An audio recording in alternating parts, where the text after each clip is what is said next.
नमस्कार दोस्तों, आज की कहानी एक पारिवारिक सामाजिक कहानी है। औरतों के बस की बात नहीं है हर काम। मानसी सारा काम करके अपने कमरे में सोने ही जा रही थी कि सासू माँ गरिमा जी की आवाज आई। अरे बहू, जरा इधर आना तो। मानसी काफी थक चुकी थी, उसे नींद भी बहुत तेज आ रही थी। आखिर रात के 11 बज चुके थे और सुबह 5 बजे की उठी हुई थी। उसके बाद तो उसे बिल्कुल भी आराम नहीं मिलता था। उसे तो बिल्कुल ऐसा लग रहा था कि वो सीधे कमरे में जाए और सो जाए, लेकिन गरिमा जी ने बुलाया था तो उनके कमरे में तो जाना ही था।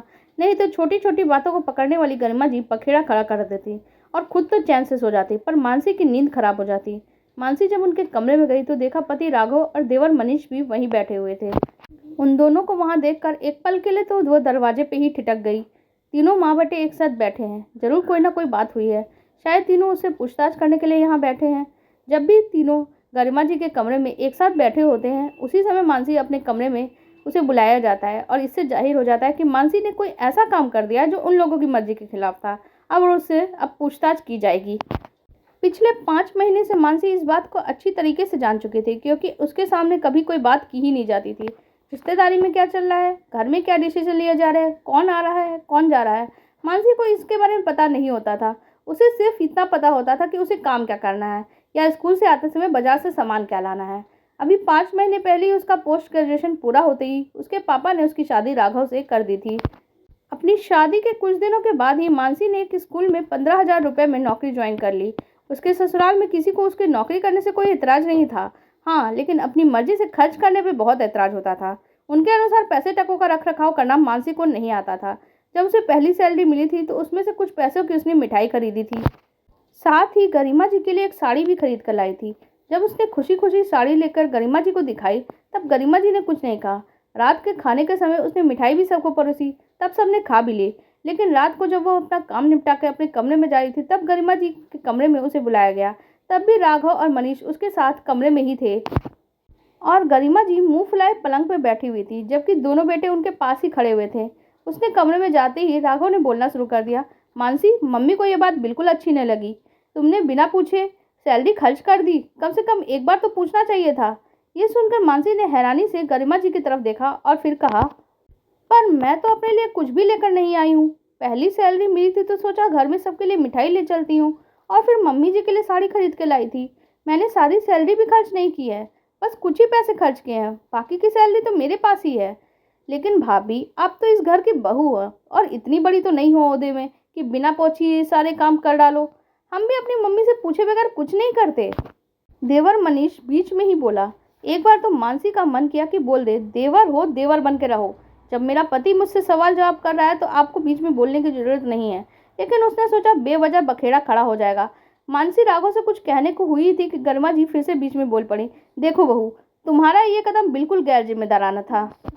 तुम इस घर की बहू हो तो कम से कम हमें तो पता होना ही चाहिए कि पैसे कहाँ खर्च कर रही हो और फिर क्या कमी है इस घर में जो पैसे को फालतू खर्च कर रही हो। ये पहली बार था, इसलिए हमने कुछ नहीं कहा, लेकिन आइंदा ऐसी हरकत नहीं होनी चाहिए। उसकी बात सुनकर मानसी चुप हो जाती है। उसके बाद राघव जब कमरे में आया तो मानसी ने उसे भी समझाना चाहा, लेकिन राघव तो कुछ सुनना ही नहीं चाहता था, बल्कि उसे ही डांट के उसने चुप करवा दिया।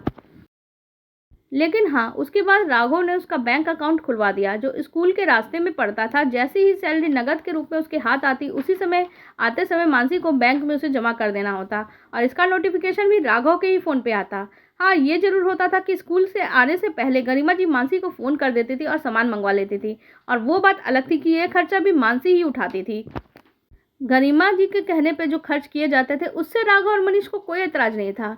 मानसी कमरे में पहुंची तो उसके अंदर आते ही हमेशा से राघव ने बोलना शुरू कर दिया। मानसी, मैंने सुना है तुमने बैंक में आज अपनी एक आरडी करवाई है। यह सुनकर मानसी पहले तो हैरान रह गई, आखिर राघव को कैसे पता चला। फिर तो उसे याद आया कि राघव के मोबाइल पे ही तो नोटिफिकेशन आया होगा। अभी वो कुछ सोच ही रही थी कि राघव ने फिर से कहा, मानसी, मैं तुमसे कुछ पूछ रहा हूँ, तुमने बैंक में जाकर आरडी करवाई है? मेरा दोस्त राजेश वहीं काम करता है, वो बता रहा था कि तुमने आज बैंक गई थी और नई आरडी खुलवाई है, हर महीने की 5,000 रुपये की आरडी भी करवा कर आ गई। यह सुनकर मानसी ने कहा, हाँ, मैंने एक आरडी करवाई है। ये सुनने के बाद राघव नाराज होते हुए बोला, मैंने तुम्हें मना कर रखा है ना कि अपनी मर्जी से पैसे खर्च मत किया करो। अरे, तुमको पता भी है कि नहीं, बस अपनी मर्जी से एक आरडी करवा ली, एक बार भी पूछना जरूरी नहीं समझा? राघव, ये मैंने सोच समझ कर ही करवाई है और ये भी एक तरह की सेविंग है। मुझे इसके बारे में सब कुछ पता है, तो मैंने सोच समझ कर ही आरडी करवाई है। अच्छा, आपके पैसे तो सेविंग में ही थे। आपसे हम कौन सा खर्चा करवाते हैं जो आप बिना पूछे आरडी करवा कर आ गई। एक तो वैसे भी आपकी सैलरी अकाउंट में लेने की जगह आप नकद में ले लेती हो, ऊपर से बिना पूछे आप ये सब खर्च कर देती हो।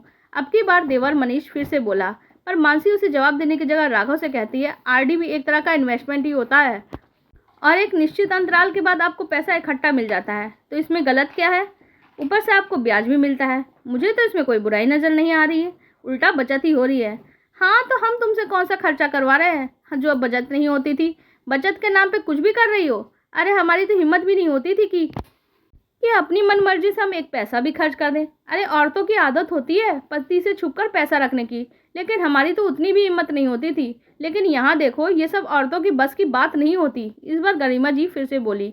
इस पर मानसी कुछ कहती कि राघव बोल पड़ा, आइंदा हमसे बिना पूछे कुछ मत करना। तुम्हें कुछ पता तो है नहीं, बस बेवजह पैसे खर्च करवा के आ जाती हो और साथ साथ अपने बैंक के सारे डॉक्यूमेंट्स हमें दे दो। कोई ज़रूरत नहीं है तुम्हें एटीएम पासबुक अपने पास रखने की। आखिर कितनी बार विश्वास करें तुम पर। और हो सके तो अपनी सैलरी सीधे अकाउंट में लेना शुरू करो। ये सुनकर मानसी हक्की पक्की सी खड़ी रह गई। राघव फिर बोला, अब खड़ी खड़ी क्या देख रही हो, जाओ जाके ला के दो मुझे अपना एटीएम और पासबुक। ये तो अच्छा है कि मेरे मोबाइल में सब कुछ कनेक्ट है और नोटिफिकेशन आ जाता है, नहीं तो तुम तो घर ही बर्बाद करके आ जाती। मैं कोई एटीएम या पासबुक तुम्हें नहीं दे रही हूँ राघव। मैं कमाना जानती हूँ और अपने पैसों का इस्तेमाल करना भी जानती हूँ। मुझे पता है बचत करने के लिए मुझे क्या करना पड़ेगा और क्या नहीं। पढ़ी लिखी हूँ, इतनी समझ तो है मुझ में।